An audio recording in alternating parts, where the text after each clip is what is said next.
Vamos ao assunto. Depois da captura de Maduro, o presidente americano Donald Trump, ele está agora examinando com assessores de que jeito que ele... Bom, o verbo que está sendo usado é adquirir, né? No caso, adquirir, aí de que jeito? A Groenlândia, um território autônomo da Dinamarca. Essa informação ela foi veiculada hoje pela própria Casa Branca. Líderes europeus reagiram. Reportagem de Mariana Giangiacomo. No comunicado em conjunto, potências europeias, entre elas Alemanha, França e Reino Unido, disseram que a segurança no Ártico é prioridade da OTAN e que a Groenlândia pertence ao seu povo.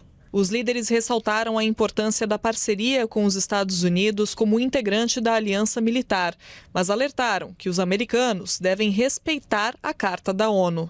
A manifestação vem após a primeira-ministra dinamarquesa, Mette Frederiksen, alertar que Donald Trump precisa ser levado a sério quando diz querer a Groenlândia e reiterar que a ilha não quer fazer parte dos Estados Unidos. A CNN Internacional, nesta terça-feira, o chefe de gabinete adjunto da Casa Branca, Stephen Miller, defendeu a anexação da ilha. For the United States to secure the Arctic region, to protect and defend NATO and NATO interests, obviously Greenland should be part of the United States. And so that's a conversation that we're going to have as a country. That's a process we're going to have as a community of nations. A esposa de Miller chegou a publicar uma imagem da Groenlândia em um mapa com a bandeira dos Estados Unidos sobreposta e escreveu: "Em breve". A Casa Branca informou que Donald Trump e seus conselheiros estão analisando uma série de opções para adquirir a Groenlândia e que esse é um objetivo importante da política externa para dissuadir adversários no Ártico. O governo ainda ressaltou que um eventual uso da força militar não está descartado. A retórica de intervenções vai além da Groenlândia e ganhou força depois da captura de Nicolás Maduro na Venezuela no sábado. Ele segue preso em Nova York. Trump afirma que o governo de Cuba está prestes a cair sem o apoio financeiro do regime chavista. Também sinaliza ações militares no México, mesmo sem consentimento do país, para combater os cartéis de drogas e faz ameaças ao presidente da Colômbia, Gustavo Petro. Colombia is very sick too, run by a sick man who likes making cocaine and selling it to the United States, and he's not going to be doing it very long, let me tell you. Tiago, vários dos seus colegas jornalistas da imprensa internacional, como você, baseados aí em Washington, estão escrevendo, a gente lê isso na imprensa espanhola, alemã, francesa, italiana, brasileira. Groenlândia é fácil, o Trump vai lá e toma e leva. Você se associa a essa avaliação? Não, porque se fosse fácil ele já teria feito em momentos que obviamente não cessaram de existir, mas em momentos onde ele desesperadamente precisava produzir mais notícias para se sobrepor a algumas notícias que o incomodam. Então, não é algo tão simples assim, até porque isso pressupõe algo relativamente inédito na história moderna, que é um ataque direto contra um aliado.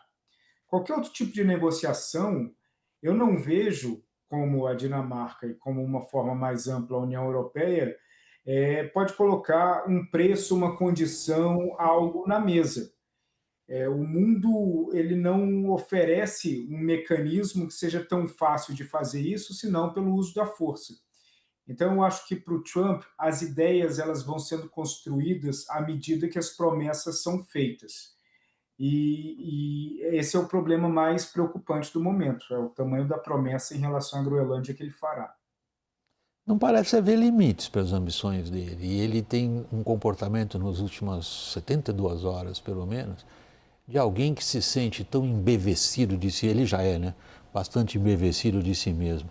Depois da operação em Caracas, ele se acha ainda mais, digamos, fantástico do que ele já estava se achando. Qual é o risco que você avalia de que ele vá sim em frente nessa questão da Groenlândia, seja o método que for?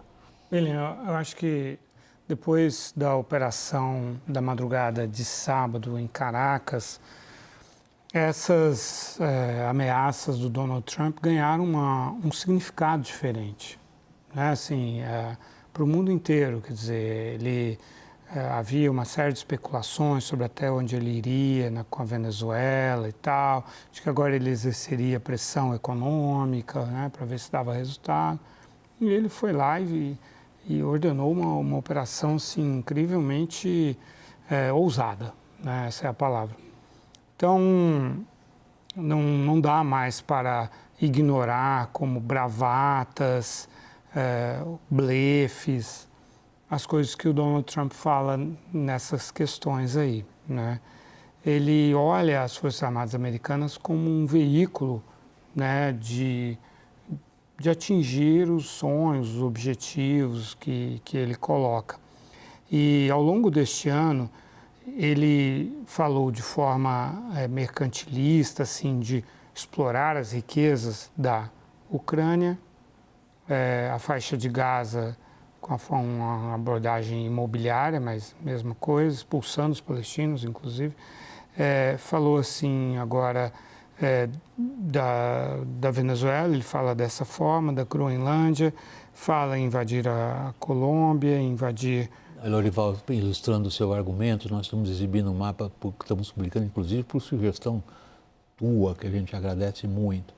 E se você pudesse elaborar um pouquinho mais em torno dos detalhes do mapa? Exato. Ele fala do México, você vê que é o mundo inteiro, né? Assim, fala do México como um lugar que ele terá de intervir, porque há muito narcotráfico, etc. Do Irã, ele falou, porque está tendo protestos muito importantes, né, em Teherã, que o regime está balançando, que talvez ele possa agir lá também. E do Panamá, ele falou também, né, há um tempo atrás, de intervir se o Panamá não desfizesse contratos com uma empresa de Hong Kong que opera alguns portos lá no canal do Panamá. E é interessante, o que eu noto em tudo é que, assim, tudo que ele fala tem um fundamento dentro do que é o interesse americano, né? Assim, tem uma... Groenlândia tem um fundamento ele se preocupar. O degelo do Ártico, que ele, aliás, ele nega, né, que é a questão da mudança climática, cria novas rotas marítimas ali, estratégicas, que a China começa a falar de uma rota da seda ártica, do Ártico, né? E a Rússia tem 40 navios quebra-gelo, a China tem 4 e está construindo mais 7. Os Estados Unidos têm 3 navios quebra-gelo, então os Estados Unidos não têm capacidade de navegar nessa área tão estratégica. Agora, o que acontece é que como a Dinamarca é um aliado da OTAN, um aliado dos Estados Unidos já tem uma base na Groenlândia, poderia ter mais se quisesse. Poderia fazer contratos de exploração de mineração. Como tem na Alemanha, por exemplo, uma base fora na Alemanha. Na Europa, são bem-vindas as bases americanas. Como poderia fazer contratos de exploração de minérios críticos, se essa é a questão.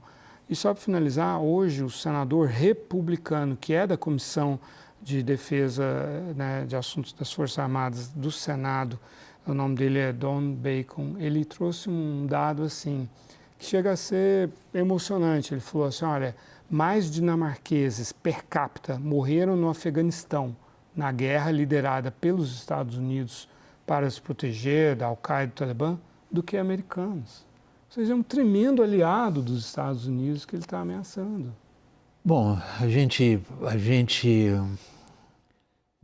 você se empenhou em procurar algum tipo de coerência no que ele faz, nas ameaças que ele faz, que foi o que você acabou de fazer. Uhum. Tiago, passando para você a palavra, começa a se desenhar de alguma forma em Washington, pelo que você tem averiguado, afinal de contas, como que será o regime de imposição aos venezuelanos na cabeça do Trump? Ou isso muda a cada 10 minutos? Bom, tem algo mais sólido e tem também as coisas periféricas que mudam a cada 10 minutos, né? E isso acaba impactando a intensidade das ideias que o Trump tem. Mas de largado, quando ele diz que nós vamos governar os Estados Unidos, não quer dizer que ele estava pensando num cara, John Smith, para ser o governador da Venezuela. Ele estava mandando uma mensagem direta para Delcy e para a vice-presidente que assumiu, para que, se ela resolver colaborar, isso vai funcionar. Essa colaboração, ela acaba sendo muito útil para o Trump e também para o regime bolivariano. Então, a partir do momento que, logo de largada, o Trump ele escanteia a Corina Machado, ele deixa um recado muito claro que se o regime bolivariano estiver disposto a negociar, e negociar alguns pontos, principalmente na questão petrolífera, questão de royalties e na questão da produção de ouro, eles podem ganhar uma sobrevida. E essa sobrevida é tudo o que eles precisam no momento e é tudo o que a oposição não queria a partir da extração do Maduro. E esse ambiente, por incrível que pareça, ele acaba sendo bem-vindo também pela Rússia e pela China. Por quê? A Rússia e a China eles tinham uma preocupação muito grande com a ausência de reconhecimento do governo Maduro, que é que no dia que a oposição assumisse o governo, eles iam considerar todos os contratos firmados entre governo Maduro e China e Rússia, empresas chinesas e russas, como inválidos. A chegada dos Estados Unidos agora com um novo marco legal, dentro desse próprio governo bolivariano, pode trazer uma dose de legitimidade que vai ajudar a legitimar, inclusive, contratos de chineses e russos, porque o fato de simplesmente apagar esses contratos seria extremamente complexo de fazer, até porque são fornecedores de muitos equipamentos necessários para a exploração de petróleo. Então, dentro desse ambiente, o Trump está tentando ver a possibilidade dentro da equipe que já existe na Venezuela e acaba dando uma sobrevida ao regime e prejudicando muito as ambições da oposição. Quando a gente considera esse profundo paradoxo, a gente vem tratando dele desde os primeiros momentos, Lorival, que é a sobrevivência da ditadura desde que ela sirva a determinados interesses da potência externa que aplica esse grau de coerção militar. Até aqui, pelo menos aparentemente, a gente não registra grandes fissuras no regime, embora a gente tenha boa noção da competição interna entre os vários, digamos, segmentos dessa ditadura. Porém, de uma certa forma, Delcy está tentando dizer para o Trump, há um limite para o que eu posso fazer? Acho que ela tem um discurso para o público interno, né, assim, que é um discurso necessário, né? Ela é vice-presidente de um homem que foi capturado, levado de helicópteros militares de forma humilhante, né, chocante e tal, e tem toda uma questão de soberania, de patriotismo, de lealdade, tem um monte de valores envolvidos. É claro que ela tem que ter um discurso hostil aos Estados Unidos, é o que aconteceu e tal, isso para dentro. Mas a gente está vendo vários sinais realmente, de vários lados, de que tem havido negociações, né, assim, e de que ela aparentemente embarca nesse plano disso que o Tiago chamou de sobrevida, né, assim, com a esperança de que com um crescimento econômico, injeção de recursos e tal, até mesmo numa situação de relativa democracia no futuro, ela seja competitiva, o grupo dela, para se manter no poder, né? Está revendo completamente a relação, inclusive com o grupo Cisneros, que era um grupo que sofria perseguição do regime, que é um grande grupo econômico da Venezuela e tal, pensando em privatizações, assim por diante. Então, ela está imbuída desse plano. Você não vai ver ela defendendo isso, né? E agora, o Trump já amplia o olhar dele, porque ele precisa criar fatos novos, é um ano de eleição, e ele olha, por exemplo, para o seguinte dado: o México, no ano passado, provavelmente forneceu mais petróleo para a China do que a Venezuela. E para Cuba. Então, olha para isso, olha para a Colômbia, que a Colômbia é verdadeiramente a grande produtora de cocaína. O México é verdadeiramente o grande produtor de fentanil, que causa uma epidemia de drogas nos Estados Unidos. Por isso que eu digo que existem fundamentos para... O problema é o estilo do Trump, né? Ele poderia se aliar à Colômbia, poderia se aliar ao México, como poderia se aliar à Dinamarca, que, aliás, é uma aliada. Ele poderia ter uma coisa construtiva com esses países, mas ele considera que esse estilo, essa forma de fazer, traz muito mais prestígio pessoal e muito mais dividendos eleitorais do que o business as usual. Tiago, tem um fator específico que valeria a pena a gente dar uma espiada nele, que é o espírito da Flórida. Quase a metade do ano o Trump passa lá.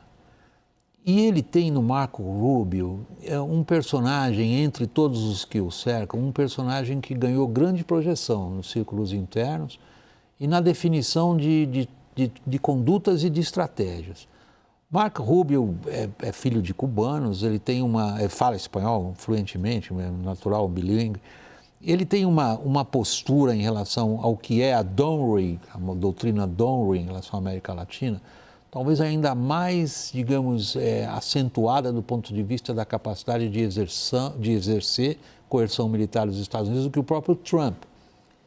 O que você está enxergando nesse contexto quando a gente fala de Marco Rubio e as opções diante de Trump mencionadas pelo Lorival? Colômbia, Cuba, México. Olha, historicamente, a política da Flórida ela é a grande influenciadora da política americana para a América Latina, principalmente depois do fim da Guerra Fria.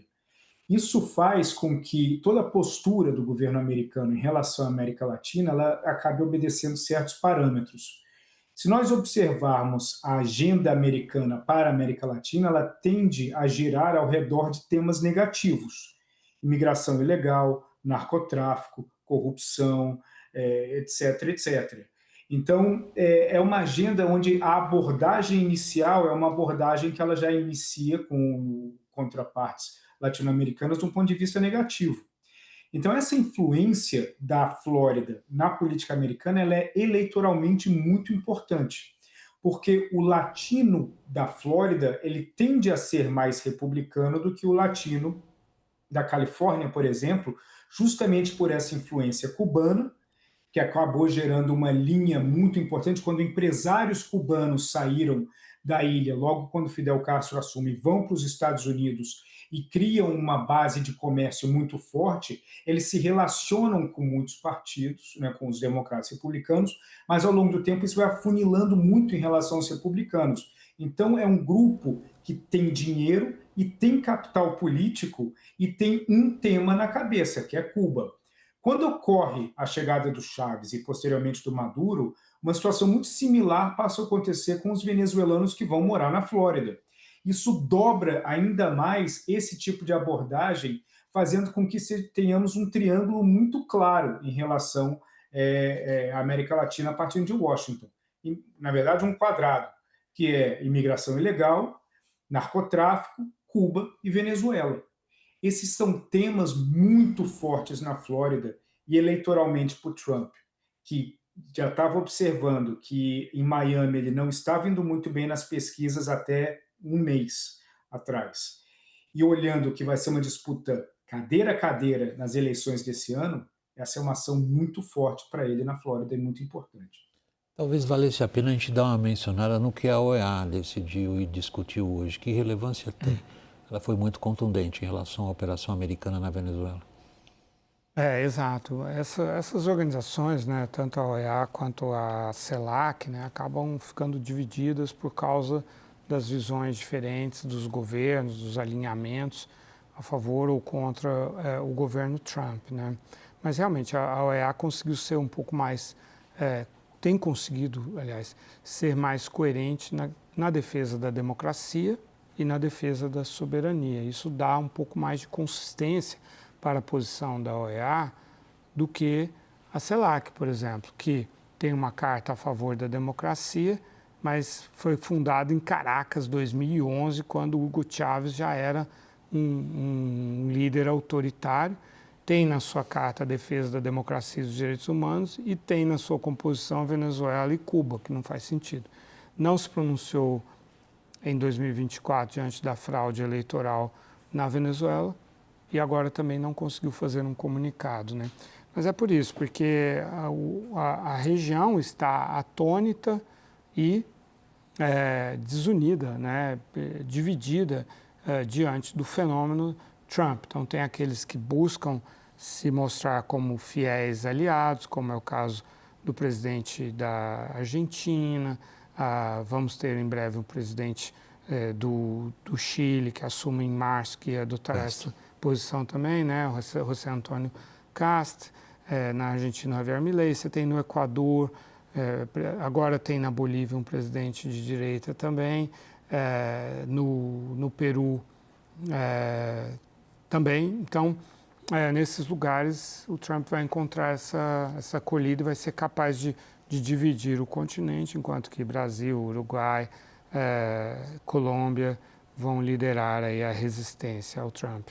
Que impacto teve o que o Brasil, por exemplo, disse hoje na reunião da OEA aí em Washington, Tiago? O Brasil foi bastante crítico, mais do que vinha sendo até aqui. Olha, o Brasil foi bastante crítico, né? O embaixador Benoni Belli, ele é um embaixador muito respeitado aqui na OEA, mas esse aspecto crítico do Brasil, ele parte muito mais de uma pressão doméstica, né, da política em Brasília, principalmente da política partidária. Você tem uma pressão do PT até maior do que a pressão de colegas do executivo e subordinados ao presidente Lula no executivo. Essa pressão era esperada.